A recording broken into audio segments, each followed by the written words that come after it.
The storm that night tore through the valley like a wild, raging beast.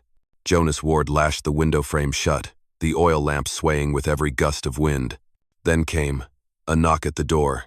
3 heavy, urgent knocks, muffled by the sound of thunder. Jonas gripped his rifle tightly and stepped onto the porch. And when he opened the door, he froze. Standing in the thick downpour were 5 towering Apache women, tall, muscular, their clothes in tatters, their breath visible in the cold air. Rain ran down their sun-darkened faces, drawing out the deep blackness in their eyes, as if they were carved from the stormy sky itself. The one in front, Naola, spoke in a low, raspy, but steady voice. "We want a man tonight. Please, let us stay." It hit like lightning to the chest. Not an invitation, a plea for help, wrapped in pride. Behind her, Taya shivered with fever, supported by Sana, while Kira and Luma kept watch over the darkness behind them. They looked like statues cast in bronze, worn out, but still ready to fight. Jonas stared at them in silence. In this land, kindness was sometimes a death sentence, but in their eyes, he saw something, not fear, but dignity. He opened the door wider and said quietly, "Come in, stay, but not for that." Thunder cracked overhead, and in the heart of the storm, the lonely man knew tonight, peace had taken a different path. The little house was cramped, but Jonas still made room for them. He pushed open the old grain cellar door beneath the floor, where the air was damp and smelled of cold earth. "It is safer down here," he said. No one responded. There was only the sound of rain pounding on the metal roof, and the heavy breathing of bodies that had run a long, desperate way. The oil lamp cast a faint golden glow across 5 sun-darkened faces. Naola sat with her back to the wall, a long wound on her shoulder still bleeding. Her eyes never left the entrance. Sana and Kira checked over the knives and pistols they had taken from the patrolman. Luma tore a strip of cloth to wrap Taya's foot, the youngest, burning with fever, whispering something in Apache through her delirium. Jonas poured a little water and set it down beside them. He asked softly, "Who are you running from?" Naola looked straight at him, her eyes burning like fire. "Dutch Carver, a human trafficker. He hunts our women. Those who resist are sold to soldiers. Or worse." Silence filled the cellar. Jonas knew that name, Carver. The one border troops once called the Butcher of the Frontier. He had heard that man laugh in a saloon once, bragging that Apache women's skin sells for twice the price of a purebred horse. Jonas's hand clenched into a fist. Naola noticed. She spoke again, her voice hoarse and raw. "We do not want pity. Just one night. At dawn, we will leave." Jonas looked at them, 5 giants in the dark, worn down like people who had already lost the world. He shook his head. "No, the storm is not over tonight. Stay." From outside, the sound of hooves echoed distant, but clear. Jonas grabbed the Winchester rifle. The women stood up instantly, their bodies drawn tight like bowstrings. Sana whispered, "They have found us." He snuffed out the oil lamp and motioned for silence. In the thick darkness, there was only rain and breathing. Taya coughed again. Jonas pulled off his coat and gently laid it over the girl. In that moment, in the cold and the scent of earth, his eyes met Naola's, strong, alert, but something in them had softened, just slightly. A flash of lightning split through a crack in the wooden boards, lighting up their eyes for the briefest second. 2 worlds, 2 kinds of loneliness meeting in the heart of a storm. Jonas took a deep breath and tightened his finger on the trigger. Outside, the hoofbeats were now at the fence line. The sound of hoofbeats grew closer. The rain had eased, but the sky was still heavy, thunder rumbling in the distance like a warning. Jonas stepped out of the cellar, closed the wooden hatch, and stood on the porch, Winchester rifle in hand. 5 torches emerged through the night. Leading the riders, soaked in his buffalo hide coat, was Dutch Carver, the infamous human trafficker of southern Arizona. He was big and bloated, with a shaggy beard and beady eyes like 2 damp coals. Behind him rode 4 gunmen thugs, each one feared in these parts. Carver spat into the mud and slurred, "Ward, heard you are hiding my goods. 5 giant Apache women. I have come to take back my property." Jonas stood still. Rain pattered on the brim of his hat. "There is no one here but me." Carver let out a dry laugh. "You always liked playing the hero, but around here, it is my law, not yours." He gave a signal. 2 of his men jumped off their horses and stormed into the barn and the storage shed. Doors slammed. Wood cracked. Down in the cellar, Naola heard everything, each boot step, every insult. She tightened her grip on the small knife hidden in her boot. Carver stepped forward, gun in hand, eyes scanning. "If you will not talk, I will burn this whole place down." "Fire gets mouths open quicker than guns, Ward." Jonas lowered the Winchester slightly, his voice low and cold as steel. "You burn, I shoot. Try me." The wind rose, fanning the torches until their flames flickered like dying souls. From the cellar below, Taya let out a faint moan, soft but enough for Carver to look up. "What was that?" he barked. Naola knew this was the moment. Hiding was no longer an option. She opened the hatch and stepped into the torchlight. Her massive form rose from the damp smoke, nearly 7 feet tall, skin bronzed like forged copper, arms rippling with sinew, eyes black and bottomless as a storm pit. The men instinctively stepped back. Carver screamed, "God Almighty, look at this freak." Naola stepped forward, her voice calm. "I know of a ranch. 30 women are being held there. I will take you, if you let the man go."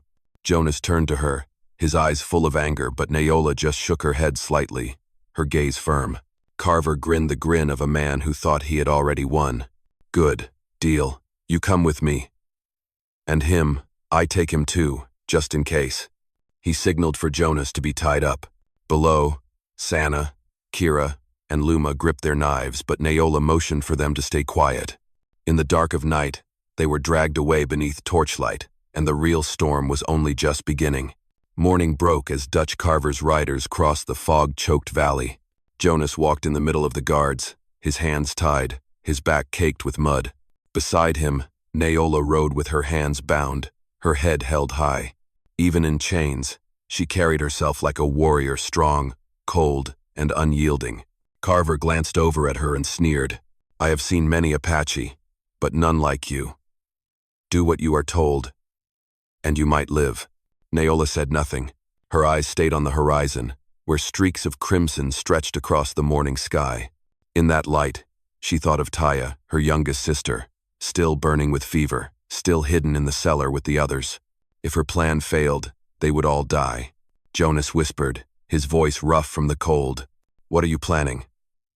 Are you really going to lead them there?" Naola turned, her gaze firm. "No. I will lead them to their own hell." Her words were dry as desert sand, but held a quiet certainty. The group arrived at a barren stretch between rock walls, where Carver had once built a holding camp for captured women. Crude tents, wooden frames, chains, stains of dried blood. The sounds of groaning echoed from the captives like spirits trapped in scorched earth. Carver dismounted and clapped his hands for his men. "Everything here is mine. When this is done, I will sell you all to the garrison. They love strange stock." Jonas was shoved to the ground. One guard laughed, pressing a pistol to his head. Carver turned to Naola. "Take me to the other 30. Now."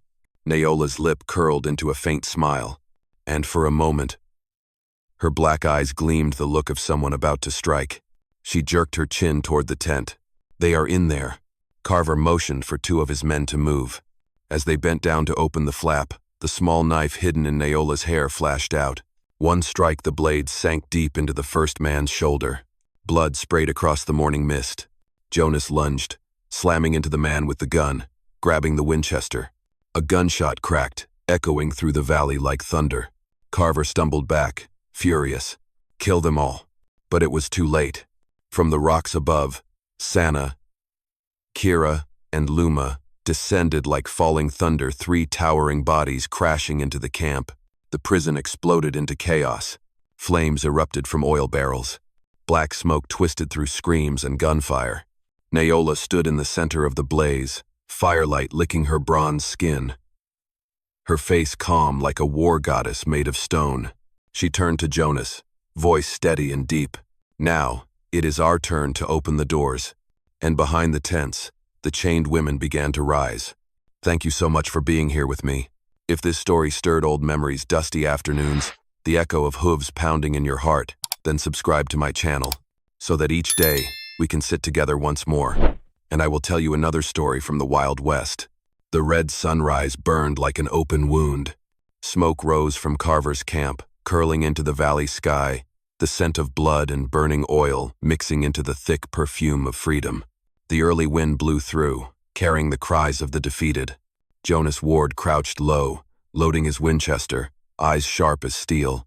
Around him, the giant women charged through the flames, each one like a storm of her own. Sana grabbed a soldier by the collar, spun like a whirlwind, and snapped his arm with a sickening crack. Kira slipped behind another, using a prisoner's own chain to choke the guard into silence. Luma stormed the main tent, yanked off a soaked tarp, and hurled it onto the burning oil barrel. Fire exploded upward, lighting the entire sky. And Taya, the youngest, still feverish, saw a soldier charging at her sister. She sprang up and drove a broken knife into his chest, then collapsed, falling into Jonas's arms. "You are safe now," he whispered, holding her tight like a father soothing his child. In the middle of the chaos, Naola found Carver. He was scrambling to mount his horse, his face twisted in fear.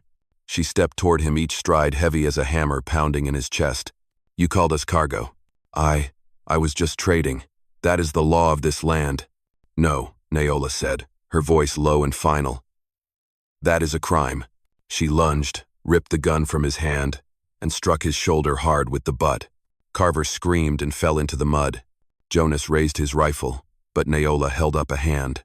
"Not yet," she said, then turned to Sana. "Help the living." The fire spread fast. Chains clattered as women were pulled from the tents. Faces hollow, caked with dust and blood, began to appear in the firelight, the first light they had seen in months of darkness. Carver crawled, reaching for a knife. Jonas fired. The bullet clipped his shoulder and sent him sprawling. "Enough," Naola said. "Let him live. Let him face the very law he spit on." Jonas looked at her, her bronze skin glowing with firelight, muscles trembling, eyes deep and fierce but lit with belief. In the smoke, she looked like a goddess stepped out of legend, powerful, but wise enough to stop at the edge of mercy. The morning wind rose, sweeping through the embers, carrying away the stench of death. The sun rose slowly, casting light on the last wisps of smoke curling above the ruined camp. Ash covered the ground where once stood a hub of human trafficking. Now only blackened wooden posts remained. The wind carried the bitter scent of char and the warmth of dried blood. Through the ashes, Jonas Ward walked in silence, his boots stepping on memories. Behind him, Naola and her sisters tended to the freed women. She tore her shirt into long strips of cloth, tying them carefully around an old woman's wounds. Each movement was firm, strong, yet her eyes held a quiet gentleness rarely seen on battle-scarred faces. Sana hauled water. Kira and Luma rigged up makeshift tents from scorched canvas. Little Taya leaned against a wooden crate, her face pale, but she smiled softly when she saw a woman's chains fall away. Carver was tied to a post, his shoulder bloodied, muttering, "You are no different from me." Jonas looked at him, then turned to Naola. "What do you plan to do with him?" She answered quietly, "Take him back to town, hand him to your law. We do not need to kill to prove we are free." Jonas said nothing. Out here on the frontier, people were used to settling things with blood, not justice.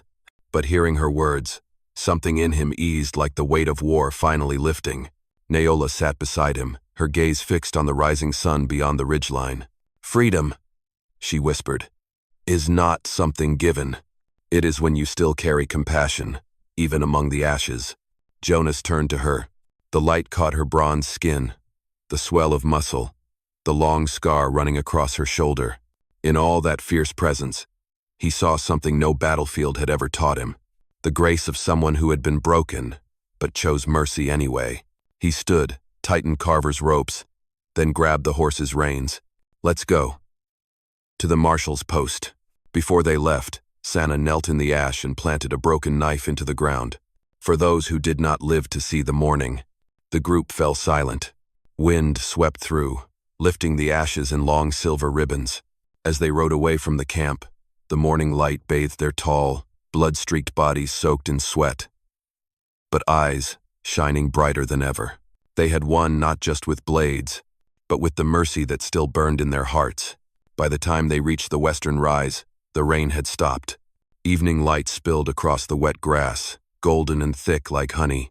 In the distance, the small town came into view, low wooden rooftops, kitchen smoke curling upward, a strange peace after a night of storms and blood. Jonas Ward stopped his horse by a creek, tied Dutch Carver tightly to the wagon, then turned to look at the Apache women walking behind him. 5 towering figures, each a full head taller than him, moved slowly through the misty dusk. Their sun-bronzed shoulders bare, muscles taut, black hair soaked with rain and blood. Their eyes held both wildness and depth. The town fell silent as they entered. People stepped aside along the road, every face recognizing Carver, the trafficker who had brought sorrow to so many homes. When Jonas handed him over to the marshal, the square held its breath. The marshal nodded and spoke softly. "Justice will be served." "You saved more lives than you know, Ward." Jonas simply replied, "I only did what was right." Then he turned away, as if wanting to step out of all the noise, but Naola called after him. She walked up, her wet black hair falling over sun-darkened shoulders, her deep eyes holding something strange, part gratitude, part something harder to name. "You did not save us," she said slowly, her voice low and rough. "You reminded us that we still have the right to choose." Jonas said nothing. He just looked at her, this woman nearly 7 feet tall, bronze-skinned, fierce and gentle all at once. In the hush of the town square, she placed her hand on his chest, then leaned down. The kiss was soft, but it felt like a vow. Not one of love, but of 2 souls who had once lost their faith in humanity, now realizing there was still something worth believing in. When she pulled away, the sun had already touched the horizon. The 5 women stood in the golden hour, wind lifting their hair, scattering the ashes of the past. Jonas spoke quietly, as if afraid to break the moment. "Freedom came late, but it came." Naola smiled. "And this time, we are not leaving." Beneath the blood-red sky, 6 figures, 1 man and 5 giant women walked toward the old ranch, where the hearth fire still waited. Behind them, the church bell rang, closing the chapter of war. Summer passed slowly across the red earth. The wind carried the scent of dry grass and wood smoke, sweeping through the newly built fences. From the hilltop, Jonas Ward looked down at the ranch, once a lonely house, now filled with laughter, the sound of hammers, and horses whinnying every morning. The 5 Apache women had stayed. Naola, the tallest, wrapped a leather shawl over her shoulders, was driving stakes into the horse pen with bare hands. Sana and Kira carried buckets of water from the well, sunlight glinting off their bronze skin like heated copper. Luma was tending the fire, baking cornmeal flatbread. And Taya, now fully recovered, tied back her long hair and sat mending Jonas's shirt with wild flax thread. There was no longer white and Apache, only people, sharing the same land, working it together. Jonas sat on the porch, holding a cup of coffee, watching the kitchen smoke rise. He thought back to that stormy night, the knock at the door, Naola's proud eyes, and the way she had said, "Please, let us stay." Now, those words had become truth. They stayed not because they needed shelter, but because this place had become home. Evening settled. The sun drifted toward the edge of the hill, casting golden light across their skin. Naola stepped forward, a bundle of young wheat in her hands. She laid it down at the porch and smiled. "This land is breathing again, Jonas." He nodded, eyes warm and steady. "It is not the land, it is the people." In that moment, they were both quiet. A breeze caught a few strands of hair across her forehead. The kitchen smoke drifted between them like a thin veil. Jonas said nothing more. He just reached out and touched her rough, warm hand. Behind them, the 5 tall women sat around the fire. Laughter rose, mingling with the wind. They were no longer hunted, they were building something new. As the sun finally sank, it painted the ranch in honey-colored light. Jonas stood, looking skyward. A lone bird glided westward, vanishing into the red. He spoke softly, like a man who had once lost everything, and found himself again. "Freedom does not come from what others give you. It comes when you choose to keep kindness alive in a world that tries to burn it away." Beside him, Naola took his hand and squeezed gently. In the burning west, 6 people stood in silence, watching the sun go down, knowing that, from now on, they had found home. In this dry and rugged land, Sometimes compassion is rarer than gold. Jonas once believed that freedom meant a gun and surviving the dust storms. But when those 5 women stayed, he understood true freedom is when people choose to stand together. Not out of fear, but out of trust. Love does not save everything, but it can make even the hardest soil bloom. I am truly grateful to have shared this story with you. I wish you peace and happiness, wherever you are in the world. I love you all. To my dear audience of Wild West storytelling, tell me what you thought about this story. Leave a comment below.